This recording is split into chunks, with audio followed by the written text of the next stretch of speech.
Sí, otra vez en el aire. Mi nombre es Alberto Mora, 63 años, casadísimo, 2 hijas, amigo de mis amigos. Uso mi voz para expresarme y mi corazón y mi razón para vivir.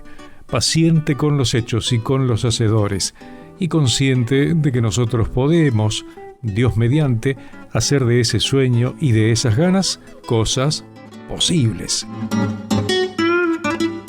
Hola, ¿qué tal? Bienvenidos. Aquí estamos otra vez en Cosas Posibles, empecinados en mostrar algunas cosas que a veces están ocultas deliberadamente, otras por ignorancia, otros porque, el acento está puesto en otro lado, las prioridades están en otra parte.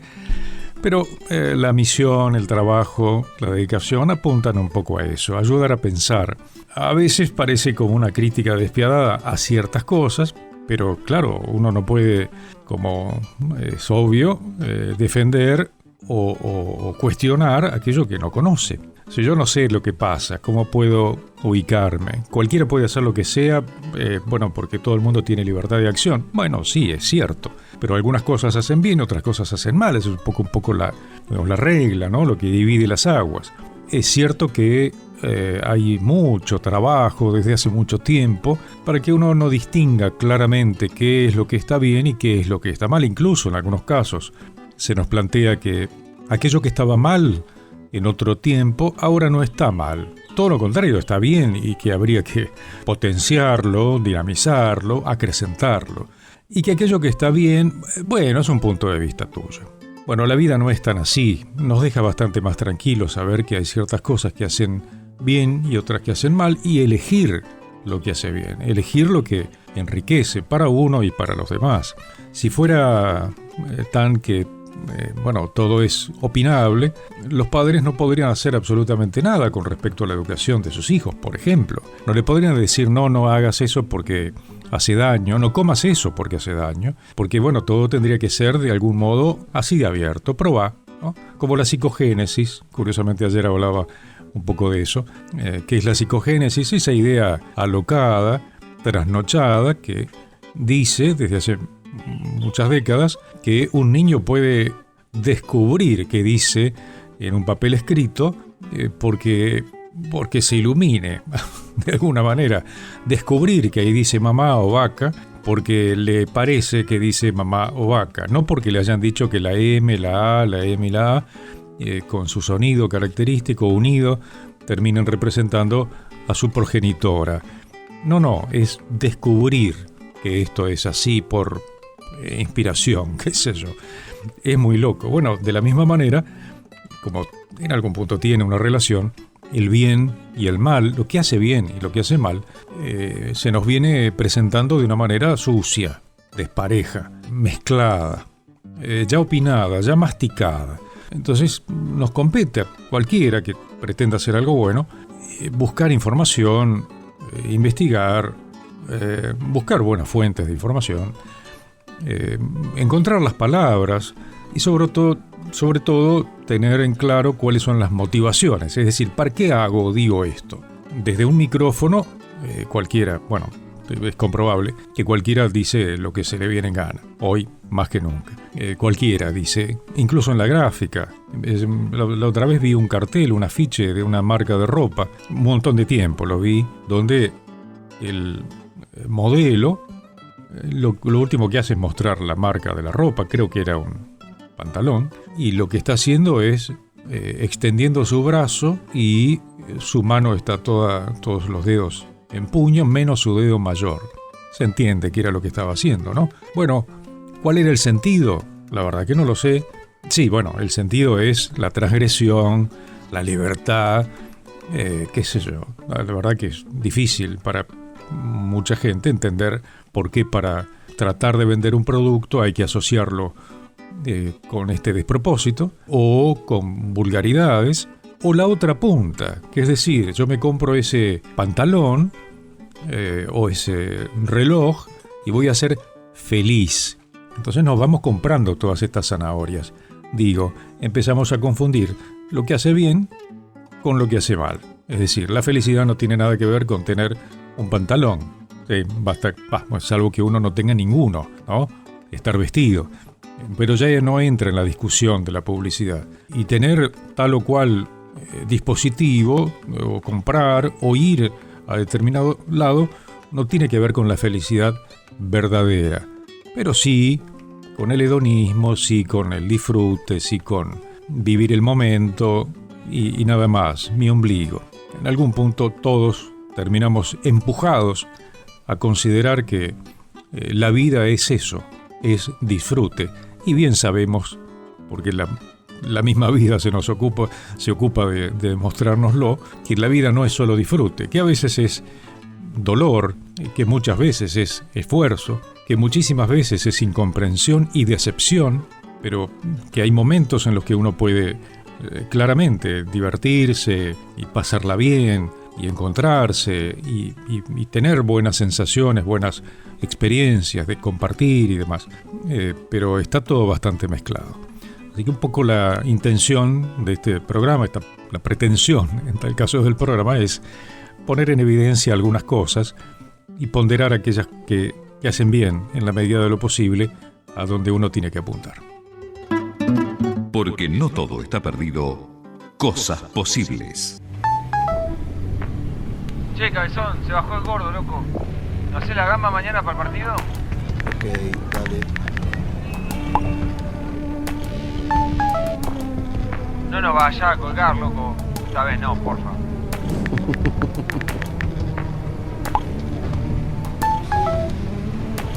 Amor, el bebé está despierto, esperándote. ¿En cuánto llegás?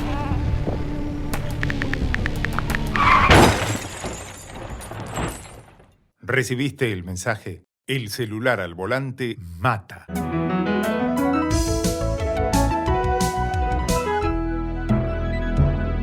Luchemos por la vida. Siempre es bueno pensar en los balances. Todos hacemos balance, en poco o en mucho. A alguno le dará más o menos parejo, a otros para un lado o para el otro. Pero como muchas veces sucede, el trabajo, la dedicación y la mano del de arriba indudablemente hace lo suyo para que uno pueda decir: el año estuvo bueno, salieron cosas interesantes, no está todo dicho, pero vamos bien. Seguramente algo de esto nos puede contar Santiago Cerruti, que es miembro fundador y parte activa de la Fundación Espartanos. Buen día, Santiago, ¿cómo estás? Buen día, muy bien, ¿y vos? Bueno, pensando en los balances, el balance de Espartanos es bueno, ¿no? Todos los años han tenido desde hace mucho muy buenos cierres, porque siempre van un paso adelante, ¿no? Sí, la verdad que cerramos un muy lindo año, con muchos proyectos que se fueron dando, muchas cosas también que se vienen a futuro, así que la verdad que el balance es sumamente positivo. Uno de los hitos, indudablemente, es este nuevo lugar en San Isidro. Aparte les va a dar una visibilidad enorme, ¿no? Este predio, según yo recuerdo, estaba en manos de la justicia, o de la justicia de la provincia de Buenos Aires, y que se había planeado como la ciudad judicial. Yo me acuerdo de haber visto eso y que parece interesante, por lo menos para sacar los tribunales del centro de San Isidro con todas las complicaciones que esto tiene. Pero bueno, ahora tiene otro fin. Sí, a ver, en sí está funcionando ahí el juzgado 1 y 2 de San Isidro. Ajá. O sea, parte de ese gran proyecto se empezó a realizar, pero la realidad es que por ahí todo el proyecto inicial tardó mucho o por el momento no se llevó a cabo, pero sigue perteneciendo a la Suprema Corte de Justicia y nos cedieron un espacio de, no es todo ese tinglado, o sea, todo ese tinglado hoy está prácticamente vacío y gran parte del estacionamiento también, que sigue proyectado como ese gran proyecto de la ciudad judicial, pero al ladito, al costado de eso, nos cedieron un espacio donde vamos a poder armar una cancha, un quincho, unos vestuarios y la oficina también para poder acompañar y generar actividades para los que recuperan la libertad. Sí. Así que bueno, estaba muy bueno la idea y bueno, la verdad que cerramos el año con esa noticia que nos cedan formalmente el espacio y ahora proyectamos para este próximo año empezar a poder construir todo este gran club. Ok. ¿Esto tiene un plazo? Sí, lo tenemos cedido por 5 años con posibilidad de renovación, obviamente. Ah. Así que sí, la idea es poder hacer algo en serio y que que realmente sea a largo plazo para que, bueno, que las autoridades que vean que utilizamos bien todo el espacio, que nos puedan renovar también ese comodato. Sí. Bueno, hay que seguir haciendo buena letra, en eso insisto que saben bastante. Y el otro tema es que para muchos ha sido una gran oportunidad lo de la serie, que ha contado también de una manera, digamos, artística, sintetizada, toda la experiencia desde los lejanos comienzos, hace como 15, 16 años, hasta ahora. ¿Qué gusto les quedó? ¿Qué efecto residual han cosechado? Sí, la verdad que muy bueno. En febrero se salió la serie en Disney. La verdad que algo muy movilizante porque no cualquier organización, que a ver, tampoco fue un logro nuestro en sí, porque no es que nosotros la producimos ni mucho menos, pero sí que tener una visibilidad en una serie en Disney, la verdad que no es algo sencillo o algo que le pasa a todo el mundo. Entonces, por un lado muy sorprendidos, muy contentos, y por otro lado, bueno, le dio otra visibilidad a todo el trabajo que hacemos, y bueno, suma muchísimo para que otras personas te conozcan, que se rompan prejuicios, que se acerquen para querer colaborar, o por lo menos que tengan ahí algo, una mirada distinta de lo que son las cárceles, que por ahí otras series, películas que suelen salir muestran todo lo malo, y al acá poder mostrar algo bueno, algo positivo, creo que le da otra mirada, y eso ya es un montón. Así que la verdad que muy bueno, y se acercó mucha más gente a querer colaborar, creció mucho en cuanto a la cantidad de voluntarios, de mismos espartanos adentro también, así que la verdad que es sumamente positivo también el impacto que tuvo la serie. Sí, tal cual. Más allá de que es muy comentado el tema, y es justamente el gran mérito que tiene el trabajo que hacen, ¿cómo es el tema de la reincidencia para los que forman parte del programa de espartanos en las unidades carcelarias? ¿Y cuál es la diferencia que hay entre los que pasan por el programa de trabajo?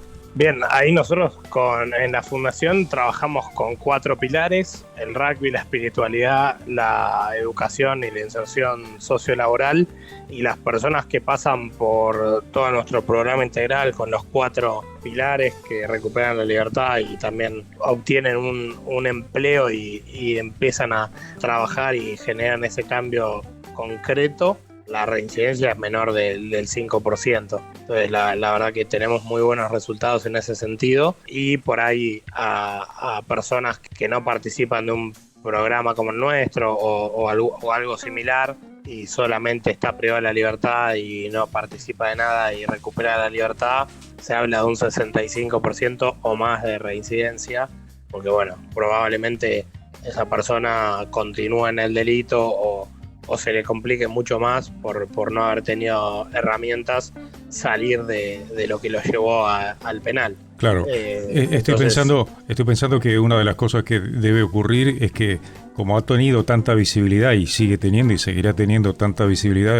el trabajo serio que se hace, es muy probable que haya muchas empresas que miran con muy buenos ojos esto, diciendo, bueno, yo ya conozco los resultados, ya me enteré por un lado o por el otro, que aquellos que pasaron por esta mirada integral de recuperación, bueno, me da garantías de que este va a ser un buen empleado, una buena empleada, ¿no?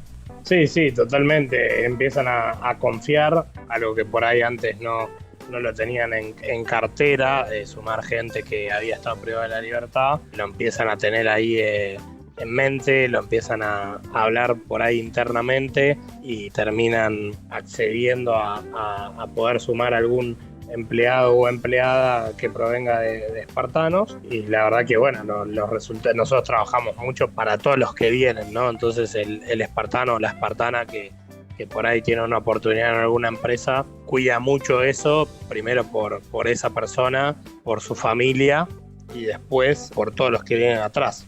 Claro. Entonces, si sabemos que si se hace un buen laburo y esa persona perdura en la empresa y hace las cosas bien, probablemente les abra la puerta a otro.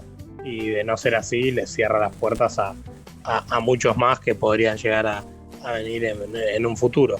Entonces, trabajamos mucho en eso y sí, por suerte, más empresas van confiando y vamos trabajando en conjunto para lograr estos objetivos. Sí. Como creo que ya lo hablamos y es muy fácil de deducir, aquella persona que ha tenido una historia que de alguna manera lo empujó al mundo del delito, y bueno, todo lo que se asocia con eso, al recuperar su vida, al tener de algún modo control de su vida y para el lado correcto, también es una sana influencia para su propia familia, para su entorno, para cualquiera que se vincula. En algún punto, también ese es un cambio indirecto en la sociedad, ¿no? Sí, por ahí eso no lo tenemos tan medido porque es muy difícil saber ese impacto que genera, pero sí, la verdad que son agentes de cambio que, sin contar su experiencia y todo, solo siendo ejemplo, por ahí en un barrio antes lo veían salir siempre a delinquir y no sé, que hoy lo vean salir del barrio con un uniforme de trabajo yendo a laburar, cambia por completo, ni hablar en los más cercanos, ¿no? En sus familiares y todo. Por ahí Coco Derigo siempre repite, mi abuelo era abogado, mi padre era abogado, yo fui abogado, no cambié en nada. Y acá tenemos casos de que por ahí ya en sus hijos están impactando y de repente, no sé, se me viene a la mente el hijo de Matías, el Colo. El club alumni desde los 14 años le abrió las puertas para que vaya a jugar al rugby, mientras el padre estaba privado de la libertad, y una vez que ya salió, lo siguió acompañando y empezó a jugar al rugby, y hoy ya pasó a plantel superior y está estudiando medicina. Entonces el Colo logró un cambio mucho más importante que el de Coco, el mío o el de cualquiera de nosotros, y la verdad que ese impacto es espectacular. Tal cual. Sí, sobre todo pensando en la cercanía de este medio social que, bueno, le va cerrando oportunidades, ¿no? Le va cortando de algún modo las alas. Es inevitable que me asocie con el tema de la dádiva y de los planes que pueden tener algún efecto más o menos inmediato de rescate social, ¿no? Al plan, me refiero al plan del Estado, ¿no? De dar dinero, pero la cultura del trabajo no se enriquece, no se alimenta con eso. Entonces tanta gente en una de esas no tiene motivaciones porque sabe que de alguna manera sobrevive con el plan. En cambio, para aquel que pudo ver a sus padres trabajar, de lo que sea, de levantarse, de tener un horario, de volver, de administrar el dinero, de algún modo termina siendo la cultura del trabajo un logro de muchos años, pero que tal vez en poco tiempo se puede destruir. Totalmente. Ahora, sí, los ejemplos arrastran. Claro, en algún punto pasa por ahí, o sea, no va por el lado de las palabras solamente, ¿no? Uno puede hablar muy bonito de todas estas cosas, pero es el trabajo cotidiano que hace esto. He estado pensando si hay, de la misma manera que se puede uno intuir este tipo de ventajas a nivel social, si el mundo de la justicia, más allá del trabajo concreto de las personas que están detenidas, de algún modo mira con mucho más respeto el trabajo que se hace. Sí, a ver, creo que por ahí esto de la cesión del predio para utilizarlo y todo, de alguna manera es también un reconocimiento, una confianza de la parte judicial hacia el trabajo que hacemos como para continuar o mejorarlo. Bien. Entonces, en algún punto creo que hay una buena mirada, y después, bueno, hay juzgados, jueces que acompañan o colaboran de alguna manera con lo que hacemos, por ejemplo, autorizando para partidos, para los eventos y esas cosas, o por ahí también en algún evento que hacemos o alguna inauguración, no sé, de una cancha o de un espacio, lo que sea, por ahí se acercan también, entonces están bastante cercanos, y creo que también un gran logro que por ahí hemos tenido durante el año fue de esa índole, ¿no? De tener, por un lado, el acompañamiento del servicio penitenciario, de la justicia, bueno, nosotros como sociedad civil, y hacer un equipo entre todos, que me parece que ahí es fundamental, porque ninguno de los grupos solos puede lograr estos resultados, y creo que si trabajamos en conjunto, que bueno, también un granito fue que firmamos convenios con municipios cercanos a San Martín como para poder acompañar de una mejor manera a los espartanos y a las espartanas, y involucrar a por ahí municipios que que no tenían mucha información de cuántas personas tenían privadas de su libertad de sus municipios y ni cuándo iban a salir y ese tipo de cuestiones, empezar a trabajar en conjunto, creo que hace que este equipo sea cada vez más grande y podamos tener mejores resultados. Entonces creo que va por ahí, ¿no? Solo vas a llegar hasta donde puedas, pero acompañado en equipo, claro, vas a lograr muchos mejores resultados. Claro. Qué notable que, como yo por lo menos soy insistente con esto de que muchas veces las buenas noticias son consecuencia de una mala, esto que surgió hace tantos años y que, bueno, ha cosechado las buenas voluntades y apoyos al principio de los que se animaban un poco más, y cada vez una pieza se va juntando con otra y los resultados son más grandes, fruto de que había una realidad que estaba demandando hacer algo por las personas que habían delinquido para que corten con ese estilo de vida y se recuperen, ¿no?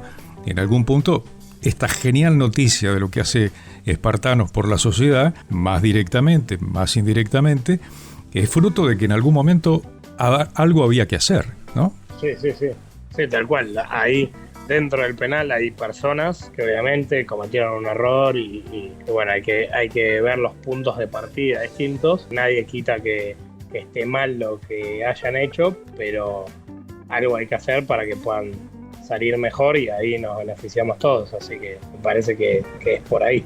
Claro. Qué gran trabajo, Santiago. Bueno, si cabe en tu persona y por tener también una responsabilidad desde el principio y ahora en el día a día, la verdad que uno se siente orgulloso de saber que existen, de que tanto trabajo provoca tan buenos resultados y que uno puede imaginar un horizonte mejor para tantas personas y proyectar que efectivamente es posible buscar buenos resultados con mucho trabajo, con mucha pasión y con mucho profesionalismo, digamos, no perdiendo detalle de cada cosa, porque bueno, hay personas de ese lado y personas que tienen una segunda oportunidad que se le están dando y le están sacando provecho. Así que felicitaciones, Santiago. Bueno, muchísimas gracias por tus palabras y también por visibilizar todo lo que hacemos, que bueno, es sumamente importante. Vale, un abrazo grande, muchas gracias. Feliz año. Otro para ustedes. Experiencias de la vida, esfuerzos cotidianos, buenas intenciones. ¿Quién dijo que estaba todo perdido? La Argentina sale a las calles por los niños por nacer. El sábado 28 de marzo se realiza en Buenos Aires una nueva edición de la Marcha por la Vida. Miles de familias, jóvenes, estudiantes, profesionales, comerciantes, hombres y mujeres convencidos de que la vida debe ser protegida siempre, se reunirán a las 14 en la Plaza Italia para marchar con entusiasmo hasta la Facultad de Derecho. Sumate a esta nueva edición de la Marcha por la Vida. No faltes. Sí a la vida siempre.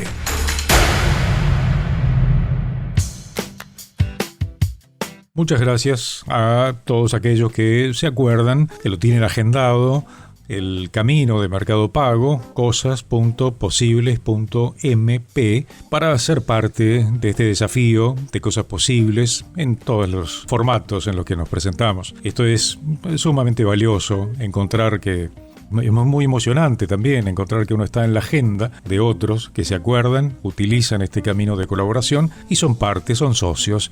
De algún modo, todos hacemos algo para comprender que no todo está perdido. Cosas.posibles.mp. A todos los que utilizan esta forma de ayuda, de colaboración, muchísimas gracias. Siempre digo que las efemérides son una gran oportunidad para descubrir algo, para hablar de algún tema que de otra manera no hablaríamos, para recuperar el nombre de alguna persona que en una de esas quedó en el momento de la historia, y bueno, el recordar cuando se inauguró, cuando inventó, cuando presentó en sociedad su creación, su demostración, cuando nació, bueno, es un buen caminito para decir, sí, claro, sí, yo no sabía, o como me ha pasado a mí, encontrar una cita de tal o cual persona que hizo tal cosa, que nació en tal fecha, me motivó a buscar información sobre eso y aprender un poco. Bueno, último día del año, 31 de diciembre, en 1842 nace en Buenos Aires el empresario Ernesto Torquens, el fundador del banco, el partido y la ciudad que llevan su apellido. En 1857 la reina Victoria de Inglaterra elige a Ottawa como capital de Canadá. En 1869 nace en Le Cateau-Cambrésis, en Francia, el pintor Henri Matisse. En 1878 nace en Salto, en Uruguay, el escritor Horacio Silvestre Quiroga.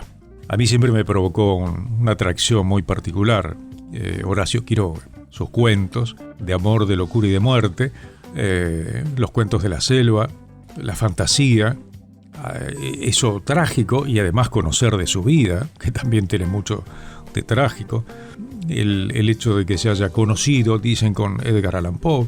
Bueno, hay cosas estremecedoras, y muchas veces he mencionado que me ha resultado un cuento muy bueno para sacarle provecho en la lectura. Yo he dado talleres de locución y usado el cuento El hombre muerto, porque ahí pasan muchas cosas, pasan realmente muchas cosas.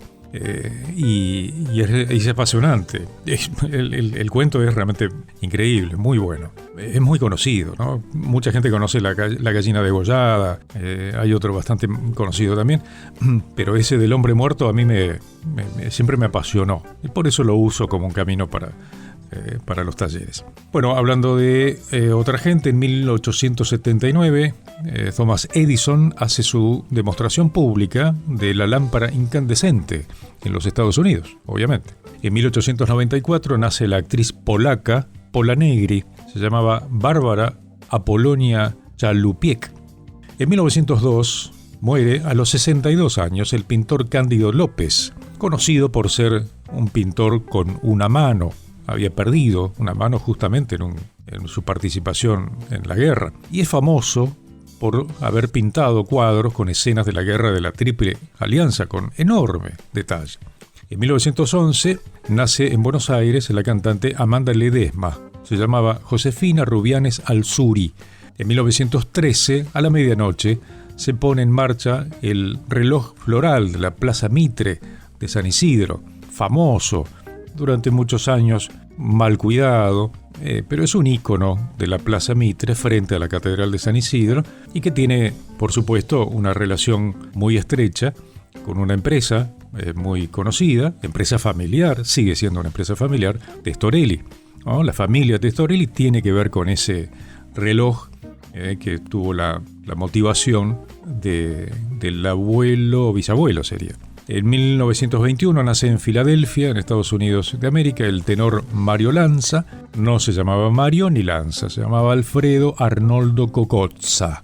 En 1923 se inauguran los servicios aéreos entre Buenos Aires y Montevideo. En el 37 nace en Gales, en el Reino Unido, el actor Anthony Hopkins. En 1943 nace en Yorkshire, en el Reino Unido, el actor Ben Kingsley. Ha hecho montones de películas. En 1958 nacía en Buenos Aires el periodista y locutor Mario Mazzone, o Mario Mazzone, ¿no? La doble Z transformada en S en el decir cotidiano. En 1959 nace en California, en Estados Unidos de América, el actor Val Kilmer. En el 1969, el 31 de diciembre, fue el último día de vigencia de los pesos moneda nacional en la Argentina, reemplazados al día siguiente por los pesos ley 18.188.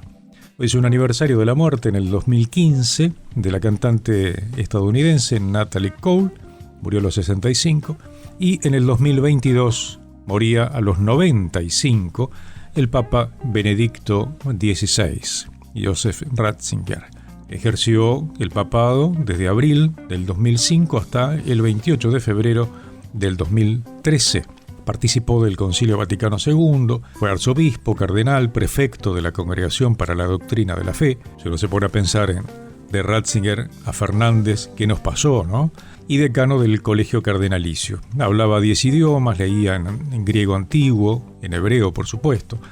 Fue miembro de varias academias científicas en Europa, recibió 8 doctorados honoris causa, numerosos premios y distinciones, publicó 3 encíclicas, 4 exhortaciones apostólicas y 7 motus propios. En Fundación Vivienda Digna sabemos que muchas cosas que sirven pueden quedar olvidadas en casa. Por eso te invitamos a dejar ir eso que no usas y donar muebles, materiales de construcción y electrodomésticos que todavía estén en buenas condiciones. Entrá en viviendadigna.org.ar y dona ahora. El retiro es gratuito en tu domicilio. Quien más quien menos se ha enterado de lo que viene pasando en África con la persecución a los cristianos. El cardenal Ambongo alerta sobre la persecución de los cristianos en África. Si no se actúa, la violencia se agravará. El cardenal Fridolin Ambongo, arzobispo de Kinshasa y presidente del Simposio de las Conferencias Episcopales de África y Madagascar, ha advertido sobre el agravamiento de la persecución contra los cristianos en diversos países africanos, en un contexto marcado por la violencia armada, el avance del yihadismo islamista, y la debilidad de las estructuras políticas. Así lo ha señalado en una extensa entrevista concedida con motivo del cierre del jubileo de 2025. Ha expresado su profunda preocupación por los secuestros y asesinatos de cristianos en países como Nigeria, la República Democrática del Congo y Camerún. Ha reconocido que la violencia afecta también a musulmanes. Ha subrayado que existe una tendencia cada vez más clara a tomar a los cristianos como objetivo específico. Lógicamente la carta es bastante extensa, pero es válido considerar que el lugar del mundo donde más crece el cristianismo, y lo han dicho muchos, es precisamente África, y es el lugar en donde peor la están pasando. A todo esto vale considerar lo que el padre Olivera Ravasi explica en torno a lo que pasó o lo que viene pasando en Nigeria en una nota que publica Info Vaticana. Creo que es muy interesante porque lo que pasó con el gobierno de los Estados Unidos de América tal vez no ha sido presentado de la manera correcta. Entonces, bueno, creo que es muy valiosa la nota aclaratoria del padre argentino Javier Olivera Ravasi. Durante días hemos asistido a un espectáculo ya demasiado conocido. Obispos, comentaristas y opinadores eclesiales hablando de Nigeria, de Trump y de la violencia yihadista, con un lenguaje cargado de emociones selectivas, de indignación asimétrica y de una moral gaseosa que se disuelve justo cuando debería volverse firme. Mucha apelación al espíritu de la Navidad, mucha invocación genérica a la paz, pero muy poca doctrina, muy poco magisterio y sobre todo muy poca atención a la realidad concreta de los cristianos que están siendo masacrados desde hace años. Por eso resulta casi un alivio intelectual y moral escuchar al padre Javier Olivera Ravasi explicar lo ocurrido en Nigeria sin tamices ideológicos, sin antipatías personales y sin ese pacifismo sentimental que se ha infiltrado peligrosamente en el discurso eclesial contemporáneo. Ravasi no defiende a Trump ni lo canoniza. Hace algo mucho más incómodo para muchos. Analiza los hechos a la luz de la doctrina social de la Iglesia, no a la luz de simpatías políticas o fobias culturales. Esto lo publica Info Vaticana. Y ese es el punto de partida que otros han rehuido deliberadamente. Ravasi recuerda un dato esencial que demasiados comentaristas han omitido o minimizado. La intervención estadounidense se produce a petición expresa del gobierno nigeriano, desbordado desde hace años por la violencia sistemática de grupos yihadistas contra comunidades cristianas, tanto católicas como protestantes. No se trata de una injerencia caprichosa ni de una cruzada improvisada, sino de una ayuda solicitada por un Estado incapaz de proteger a su población frente a un mal grave, cierto y prolongado en el tiempo. A partir de ahí, Ravasi hace lo que hoy parece casi revolucionario. Abre el catecismo de la Iglesia Católica. No improvisa teología, no cita eslogans, no reduce el Evangelio a consignas. Va directamente a los principios clásicos de la legítima defensa y de la guerra justa, desarrollados desde San Agustín, sistematizados por Santo Tomás de Aquino y recogidos con claridad en los números 2265 y 2309 del Catecismo. La Iglesia, dice Ravasi, no es pacifista en el sentido ideológico del término. La Iglesia ama la paz, pero no a cualquier precio. El irenismo, es decir, el pacifismo que acepta el mal con tal de evitar el conflicto, ha sido condenado reiteradamente. Hay situaciones en las que no solo es lícito defenderse, sino moralmente obligatorio, especialmente cuando se es responsable de la vida de otros. Defender al inocente no es una concesión al belicismo, sino una exigencia de la caridad. Aplicados al caso de Nigeria, los criterios son claros. Existe un daño grave, cierto y duradero. Asesinatos masivos, secuestros, limpieza étnica y ataques sistemáticos contra civiles cristianos desde hace años, constatados no solo por informes internacionales, sino por el testimonio directo de sacerdotes y obispos nigerianos en contacto permanente con Rabasi. Han fracasado los medios pacíficos. Negociaciones, intentos de contención y medidas internas no han logrado frenar la violencia. Hay además una probabilidad fundada de éxito gracias al apoyo militar solicitado. Y finalmente, las operaciones descriptas no constituyen una guerra total ni un castigo indiscriminado, sino acciones limitadas contra grupos armados concretos, atendiendo al principio de proporcionalidad. Nada de esto es una opinión extravagante. Es doctrina católica elemental. Lo que Rabasi hace es recordarla cuando otros prefieren olvidarla. Frente a los discursos que juzgan intenciones ocultas, él insiste en algo profundamente católico. La moral juzga actos, no almas. Trump no es católico, no tiene obligación de conocer el catecismo, ni de ajustar su retórica a la sensibilidad eclesial europea. Lo que puede y debe evaluarse es el hecho concreto, una ayuda militar solicitada para detener una matanza. Todo lo demás, los defectos personales, su estilo, sus otras políticas, es irrelevante para este juicio moral concreto. Particularmente revelador es que Rabasi no habla desde un despacho europeo ni desde una tribuna mediática, sino apoyándose en voces eclesiales nigerianas. Sacerdotes y obispos del país han descrito la intervención como la mejor noticia en 20 años, una señal que el mundo no ha olvidado su sufrimiento y una esperanza real frente a una violencia que parecía no tener fin. No son halcones de Washington, son pastores que entierran a sus fieles. Aquí se hace visible el contraste más incómodo. Mientras algunos obispos occidentales se apresuran a reprender desde la abstracción moral, quienes viven sobre el terreno agradecen que alguien, por fin, haya hecho algo. Esa distancia entre el discurso y la sangre derramada es la que Rabasi se niega a aceptar. Su explicación no glorifica la guerra ni niega los riesgos, abusos o pecados que pueden darse en cualquier conflicto armado. Pero tampoco cae en la cobardía moral de condenar automáticamente toda acción defensiva por miedo a parecer poco evangélico. Al contrario, recuerda que no hay nada evangélico en permitir que el inocente sea masacrado mientras se predica una paz puramente retórica.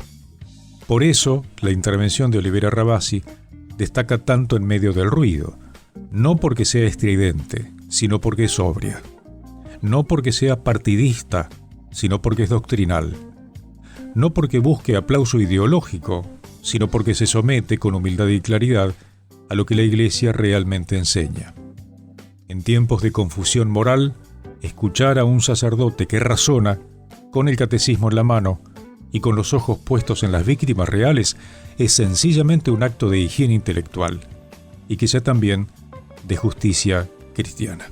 Palabras claras, ideas y soluciones, cosas posibles. Indudablemente Malvinas es un tema muy sensible a muchísimas personas, relacionadas directamente con la guerra, por familia, por haber estado, por lo que sea. Malvinas es de antes, mucho antes del 82, un tema muy sensible que atraviesa prácticamente a toda la Argentina. Milei, desde su lugar insólito, el presidente de la nación argentina, Javier Gerardo Milei, dice que las Malvinas tienen que ser argentinas cuando los isleños lo deseen. Esto lo dijo en un reportaje a un periódico británico, para más datos, y contradice la posición histórica de la Argentina. Javier Milei le dio este reportaje al medio británico The Telegraph en la previa de lo que será la visita al Reino Unido en el mes de abril. Javier Milei afirmó que está negociando con los británicos para levantar la restricción de armas que tiene el país por el conflicto por las Islas Malvinas y dejó declaraciones que generaron mucho ruido respecto del reclamo de soberanía. El artículo en el medio británico sostiene que Milei ató esta negociación a la posición argentina sobre las islas y que ahí el jefe de Estado dijo que el territorio debería ser devuelto a través de la negociación y cuando los isleños lo deseen.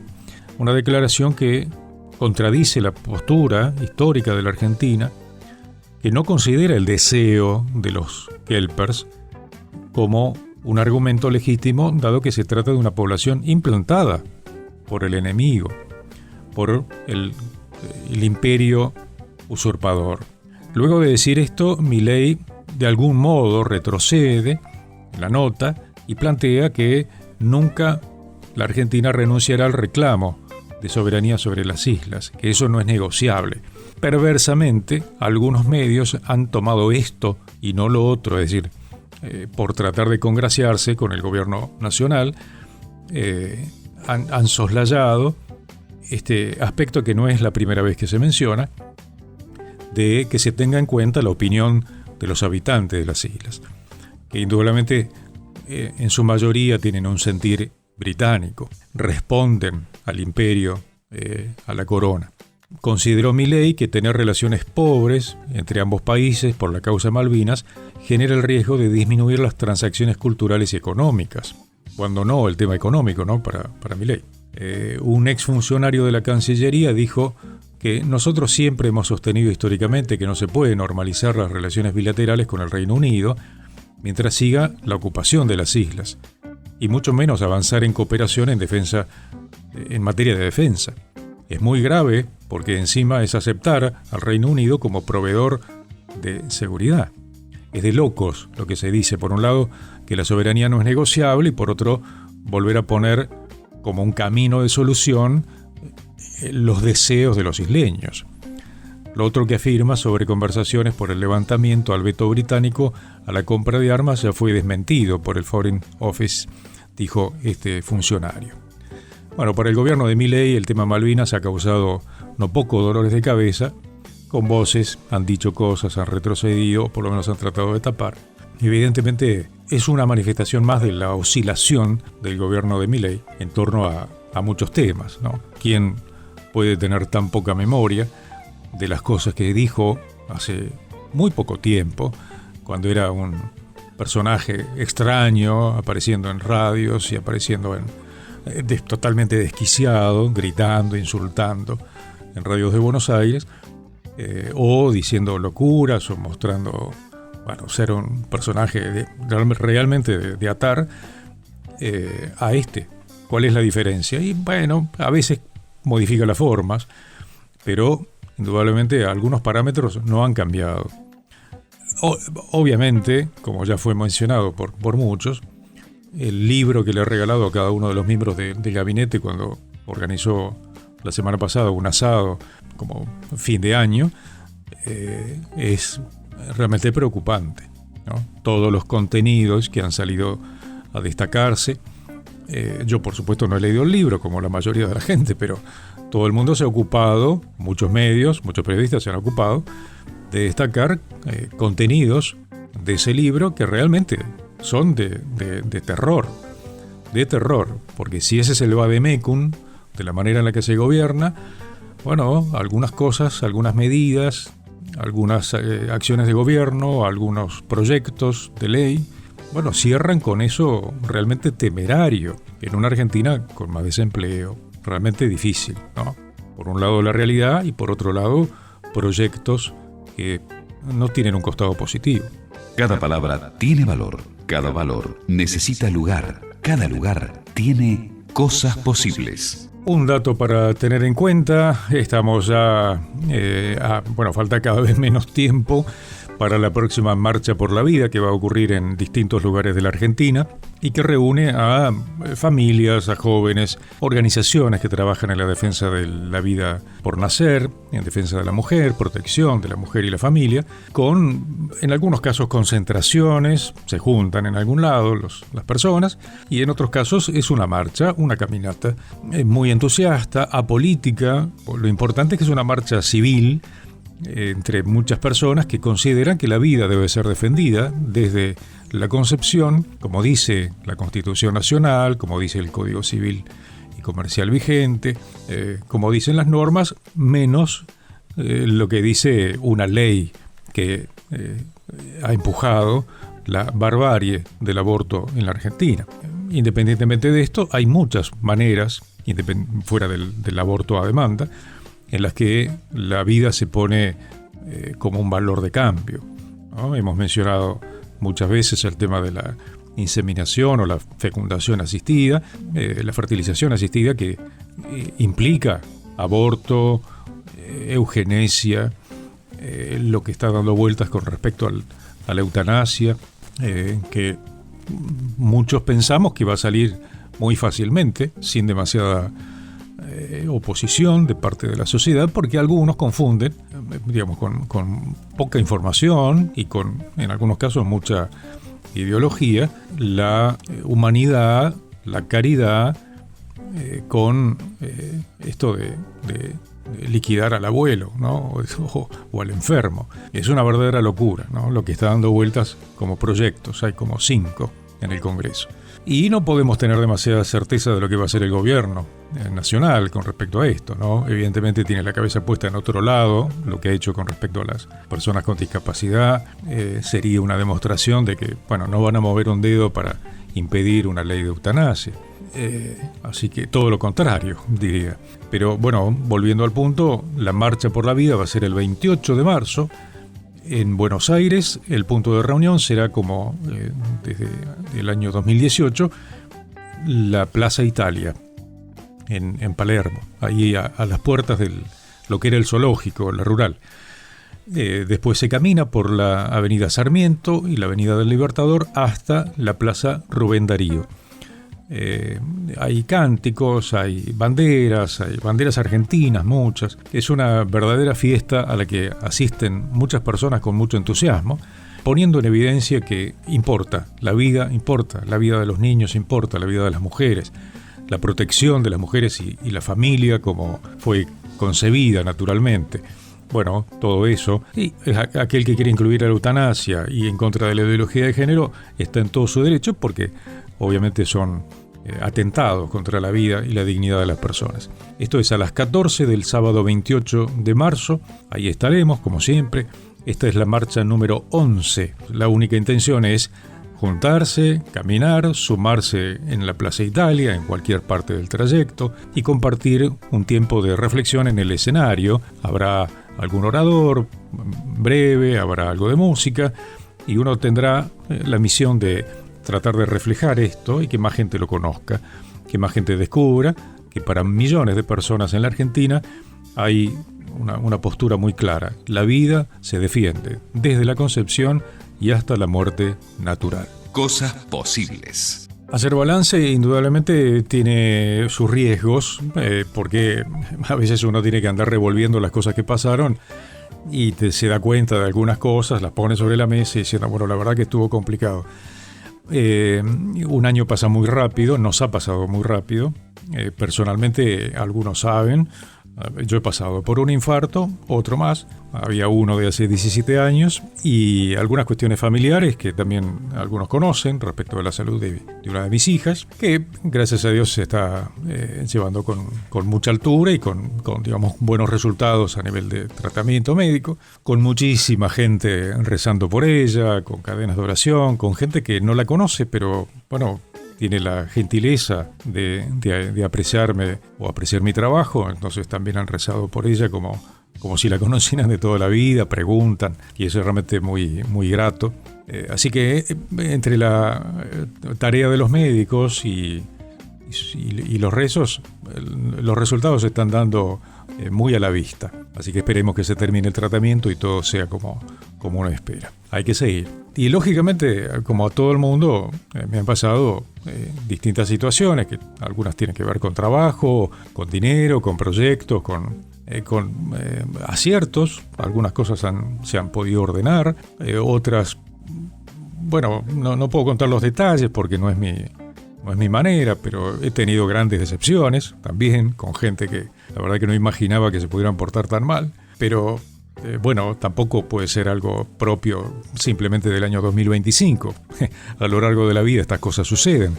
Así que el punto es siempre el mismo. Llegamos a un fin de año y a pesar de las idas y venidas, el balance es positivo. Estamos vivos, podemos seguir corriendo la carrera que se presenta con un nuevo año y seguramente aprender de algunas cosas, ser más prudente en muchos temas, más cuidadoso en algunos temas y tal vez más enfocado en algunos puntos, por aquello de que si uno pone, y si tiene la oportunidad de poner la mayor parte, un porcentaje muy alto de su energía, su dedicación, su preparación, su formación al servicio de un tema o de, digamos, acotarlo, no hay duda que mucho de eso puede dar resultado. Es decir, si uno revisa el caso de lo que se puede ver a través de las efemérides o estas historias personales y méritos que a veces es simpático recorrer, uno se da cuenta que en muchísimos casos, con muchas dificultades, a veces endeudándose, quitándole tiempo al descanso, si uno le pone el 80% de su energía a algo, no puede salir mal. Tal vez no salga de la manera que uno lo imagina, puede ser, pero no hay duda de que algún resultado va a dar. Y seguramente va a dar una experiencia.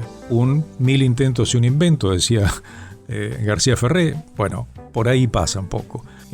Digamos, muchos de los que uno puede ver en empresarios, en gente que ha podido desarrollar innovación, uno que mira, bueno, se ha podido formar, ha podido juntarse con otro con la misma pasión, o al menos que ha sido funcional a un aspecto de ese proyecto y ha sabido ponerlo en orden, ha sido metódico, en la medida de las posibilidades.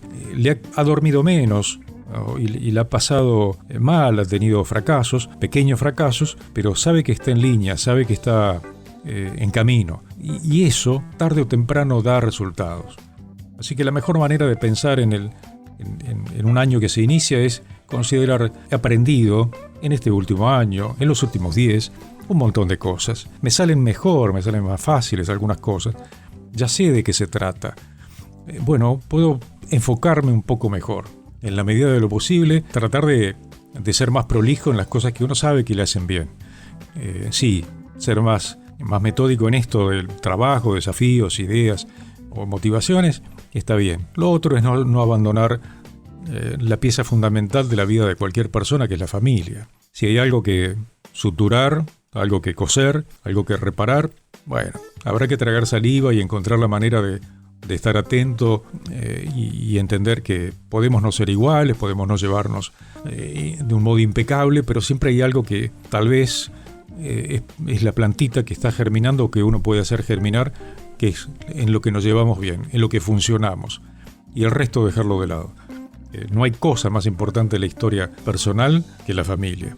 Habrá que entenderlo y trabajar en ese tema. Tienda una mano y sienta Cosas Posibles. Y llegamos al final, pero solo de este programa, solo de esta emisión de Cosas Posibles. Nos vamos a encontrar en la próxima, seguramente sí. Este programa seguirá encontrando estos caminitos para poner un resaltador, para subrayar aquello que sucede, para recorrer aquello que es bueno enterarse, aquello que es sano o aquello que no es tan sano, pero que conviene estar enterado.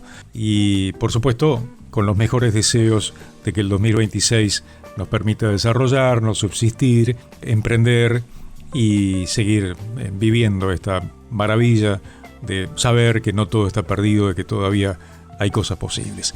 Que lo pasen muy bien. Muchas gracias.